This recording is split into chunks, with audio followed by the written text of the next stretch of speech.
90 రోజుల కోర్సు పూర్తి చేస్తే చాలు 100% ప్లేస్మెంట్ సపోర్ట్ తో సాఫ్ట్వేర్ జాబ్ మీ సొంతం. వెంటనే కోడ్ జ్ఞాన్ డెస్టినేషన్ ని సంప్రదించండి. నమస్కారం సార్. నమస్తే. అంటే కొన్ని సందర్భాల్లో చాలా వరకు ఒక సిచ్యువేషన్ని అంటే మనకి బాగా బాధ కలిగించినప్పుడు ఇంకొకటి మనకు అసలు ఆ సిచ్యువేషన్కి ఎలా హ్యాండిల్ చేయాలో తెలియక కొన్నిసార్లు మనం సైలెన్స్ అయిపోతూ ఉంటాం సార్. అలాంటప్పుడు మనకు ఒక ప్రాబ్లంకి మన సైలెన్స్ సొల్యూషన్ చెప్తుందంటారా? ఒక సిచ్యువేషన్కి మన సైలెన్స్ తోటి మన వాల్యూని మనం పెంచుకోవచ్చు అంటారా? సైలెన్స్ని అర్థం చేసుకోవడం రావాలి. ఇఫ్ యూ ప్రాక్టీస్ సైలెన్స్, ఫస్టే సైలెన్స్ని ప్రాక్టీస్ చేస్తే నిజంగా ఇబ్బంది వచ్చినప్పుడు silence will help you. Silence practice చేయడం అనేది చాలా ముఖ్యమైన పని. ఓకే, ఎందుకు సైలెన్స్ ఇంపార్టెంట్ అంటున్నా అంటే ఎంతోమందికి జస్ట్ ఆ సైలెన్స్లో ఆన్సర్లు వచ్చాయి. ఓకే, అలా కూర్చుని ఒక చోట ఆలోచనలన్నీ ఆగిపోయి తక్కువ సైలెన్స్లో చోటు పుట్టుకొస్తుంది. ఎప్పుడైనా అంతే, ఆకాశము నుంచి సైలెన్స్ నుంచే శబ్దం అలా పుడుతుంది. సో అందుకని మనం సైలెన్స్ని అర్థం చేసుకోవడము, సైలెన్స్తో గడపడము రావాలి. 3 రకాల సైలెన్స్లు ఉంటాయి జనరల్గా. ఒకటి ఔటర్ సైలెన్స్, అంటే మాట్లాడి వీడు అర్థం చేసుకోవడం వేస్ట్ అని అనుకుని ఒక సైలెన్స్ వస్తుంది. ఓకే, సో మాట ద్వారా అర్థము కాదు, అది ఒక నీచమైన స్టేజ్ అనమాట.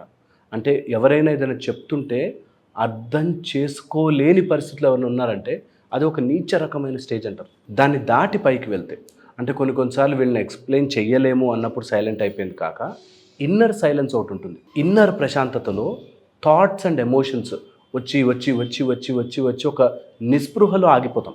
ఓకే, ఆ థాట్స్ అండ్ ఎమోషన్స్ ఆగినప్పుడు వచ్చే సైలెన్స్. Third, spiritual silence. ఈ స్పిరిచువల్ సైలెన్స్లో వాంటెడ్గా మనం పాజ్ పెట్టుకుని అలవాటు చేసుకుని ఆ సైలెన్స్ని అబ్జర్వ్ చేస్తే ఎన్నో రకాల కొత్త విషయాలు పుట్టుకొస్తాయి.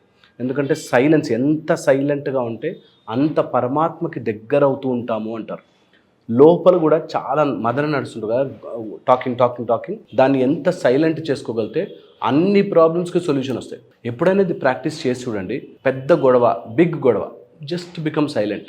దాని నుంచి ఎన్నో రకాల ఆన్సర్లు ఈజీగా వస్తాయి. అండ్ అన్ని గొడవలకి కారణం మన మాట. చాలా రకాలుగా గొడవలకి కారణమయ్యేది మాట. మనం ఒకటి చెప్తాము, అవతల వాడు ఇంకోలా అర్థం చేసుకుంటాడు. అందుకే మా గురువుగారు అనేవారు, there is no dialogue, there is always a monologue అని. మనమేదో చెప్తాం, వాడు దానికోసం ఆన్సర్ రెడీ చేసుకుంటాడు, దీని గురించి ఆలోచించాడు. అందుకోసమే దెర్ ఈజ్ ఆల్వేస్ ఎ మొనోలాగ్. ఎవడి మాట వాడిదే, నేను కరెక్ట్ అంటే నేనే కరెక్ట్ అని. అలాంటప్పుడు సైలెంట్గా ఉండడమే మంచిది. ఇది గనక మనకి అర్థమైపోతే సైలెన్స్ నుంచి ఫస్ట్ నేర్చుకోవాల్సింది అవాయిడింగ్ డిస్ట్రాక్షన్స్. సైలెంట్గా ఉన్నప్పుడు గుచ్చుతుంటాయి కొన్ని థాట్స్, చాలా థాట్స్. కొన్ని మనకి ఏవైతే రిపీటెడ్గా వచ్చి ఉన్నాయో గుచ్చుతాయి. వాటిని ముళ్ళు తీసినట్టు తీసి పక్కన పడేయాలి. ఆ థాట్ నాకొద్దు అని తీసి పక్కన పడేయాలి. ఎప్పుడైతే ఇది ప్రాక్టీస్ చేయడం స్టార్ట్ చేస్తామో, విచ్ ఇస్ ఒకరోజు నన్ను బాస్ ఏదో అన్నాడు అని వచ్చింది అనుకో మాట, అది రోజంతా అరే అట్లా ఎలా అన్నాడు అనిపిస్తుంది కదా. ఆ థాట్ని మెల్లగా తీసి పక్కన పెట్టాలి. I'm not going to think about it, నేను డైవర్ట్ చేస్తున్నాను ఆ మైండ్ని అని ప్రాక్టీస్ చేస్తే, ఎప్పుడు నార్మల్గా ఉన్నప్పుడు ప్రాక్టీస్ చేస్తే, అలా ఎవరైనా తిట్టినా, హర్ట్ చేసినా, వదిలేసినా, కష్టం వచ్చినా కూడా వాటిని ఈజీగా హ్యాండిల్ చేయగలుగుతాం. ఎందుకంటే ఏ కష్టమైనా లోపలే, బయట ఏమి ఉండదు. రోజులు గడిచిపోతూ ఉంటాయి, సమయం వెళ్ళిపోతూ ఉంటుంది, అన్నీ అయిపోతుంటాయి. బట్ ఎవరైనా ఏదైనా మాట అంటే ఆ మాట ముళ్ళు గుచ్చుకున్నట్టు గుచ్చుకుంటుంది. సో సైలెన్స్లో ఉన్నప్పుడు ఆ డిస్ట్రాక్టివ్ పెయిన్ పాయింట్ని తీయగలగాలి. ఇది ఈజీ బై ప్రాక్టీస్. యాక్చువల్గా డిస్ట్రాక్టింగ్ పెయిన్ పాయింట్ని మీరు రాసుకుని దాన్ని ఒక టైప్ ఆఫ్ మెథడ్ ఫాలో అయ్యి దాన్ని పడేయచ్చు, తీసి పడేయచ్చు. ఓకే, ఇది ఒక మెథడ్. సెకండ్ వచ్చేసి, ఒకవేళ కనుక మీకు ప్రాక్టీస్ చేయాలనిపిస్తే స్టిల్నెస్ చెప్పనా మీకు. ఎప్పుడైనా మీకు కుదిరితే రోజులో ఒక 5 నిమిషాలు స్లో మూమెంట్ ప్రాక్టీస్ చేయండి. మన చేసే action sir, action, any action. ఇట్లా అంటున్నామా, అది స్లో నెక్ మూమెంట్ చేయండి. ఎంత స్లో చేయగలుగుతారు అంటే మూవ్ అవుతున్నామా లేదా అని ఎలా అయితే మనము ఆలోచిస్తాం, అలాగా స్లోయెస్ట్ మూమెంట్ ప్రాక్టీస్ చేయండి. ఇది చైనీస్ ఫిలాసఫీలో, జెన్ ఫిలాసఫీలో ఇక్కడ చాలా బాగా వర్కౌట్ చేస్తారు. వాళ్ళు they just move with the energy, slow ఎనర్జీతో స్లోగా మూవ్ అవుతుంటారు. ఈ స్టిల్నెస్ ప్రాక్టీస్ చేస్తే మన చాలా థాట్స్ సైలెంట్ అయిపోతుంటాయి. సో ప్రాక్టీస్ స్టిల్నెస్, ఎంత కుదిరితే అంత స్టిల్నెస్ ప్రాక్టీస్. స్లోలీ కన్ను రెప్పలు కూడా మెల్లిగా అది ప్రాక్టీస్ చేయండి, స్లోలీ ప్రాక్టీస్ చేయండి. ఇది ఒక మెథడ్ ఆఫ్ స్టిల్నెస్. దీని థర్డ్ మెథడ్ ఉంది. ఈ థర్డ్ మెథడ్లో ఈ సైలెన్స్ ఎక్కడికెక్కడ ఉందో దాన్ని అబ్జర్వ్ చేయడం. ఫర్ ఎగ్జాంపుల్ ఊపిరి తీసుకుంటున్నాం. ఊపిరి తీసుకున్నప్పుడు బ్రీద్ ఇన్కి బ్రీద్ అవుట్కి మధ్యలో ఒక తిన్న గ్యాప్ ఉంటుంది. దాని మీద అబ్జర్వ్ చేయాలి. ఓకే, బ్రీద్ ఇన్ బ్రీద్ అవుట్కి మధ్యలో ఒక గ్యాప్, ఆ సైలెన్స్ని. తర్వాత ఓం ఓం అన్నప్పుడు ఒక మంత్రానికి మధ్యలో గ్యాప్. దాన్ని ఎంత మీరు ఆ క్షణంలో ఉండే ప్రయత్నం చేస్తే అంత సైలెన్స్ మీ బాడీలోకి వస్తుంది.